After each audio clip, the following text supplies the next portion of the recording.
আমি একা যাবো নাকি? তোমাকে আমার সাথে যেতে হবে। তোকে আর কতবার বলবো বলতিনি আমি ওই রংপুরে যাবো না, তুই একা যা। ওই রংপুরে কি আছে বলো তো, তাই তুমি যেতে চাইছো না? দেখো মা, এতদিন আমি হোস্টেলে একা একা থেকেছি, এখন আমার চাকরি হয়ে গেছে। তুমি এখানে কেন একা পড়ে থাকবো বলো তো? তোমাকে আমার সাথে যেতেই হবে। একবার জেদ করিসনি, তুই অন্য যে কোনো জায়গায় পোস্ট নিলে আমি যাব, কিন্তু ওই গ্রামে আমি যেতে পারবো না।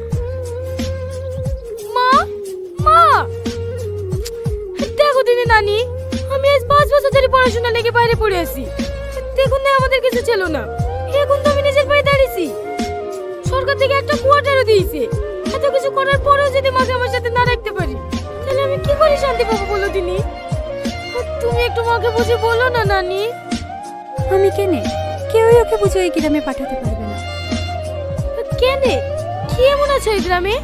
ওই গ্রামে তোর মার বিয়ে হয়েছিল, তুই যখন 6 মাসের ছেলে